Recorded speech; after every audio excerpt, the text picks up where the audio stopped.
And what could be a worrying development, South Sudan says its northern neighbour has restricted the flow of oil, reducing its output by almost half. South Sudan's foreign minister says talks are ongoing to resolve the situation as soon as possible. Meanwhile, Sudan's ambassador to the AU told CCTV Africa that Khartoum was forced to take the action over security concerns. CCTV's Robert Nagila with the latest from the AU. The latest crisis comes barely 2 months after Juba and Khartoum reached an agreement to resume oil exports after months of fighting.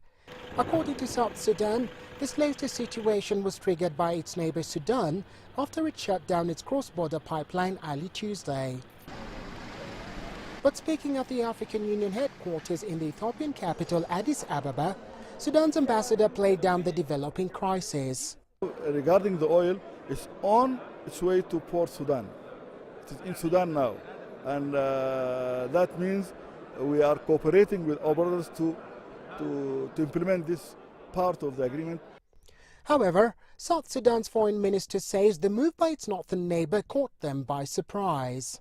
Opening or what is called Pump Station 2, which basically carries the crude oil from the central processing facility to Port Sudan at the export terminal, should have been opened. But for reasons that are not known to us, it was not open. South Sudan says it's cut down its oil output from about 200,000 barrels per day to about 105,000, almost half the daily output. From the contacts we had with government of Sudan authorities, we were told that there were some technical impediments. But apparently, the last we heard was that these impediments are being removed. Of course, we admit that there's an accident, 2 accidents, one in Abyei, the other in Abkarshola, that created this sort of tension, which we are now in. The two countries were involved in bitter border clashes in 2012 that threatened to escalate to an all-out war, but negotiations and pressure from the international community saw an end to the fighting.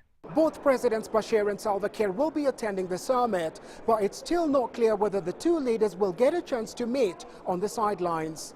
South Sudan, however, says it would like the issue resolved as soon as possible because the buildup of oil could have a catastrophic effect on the environment.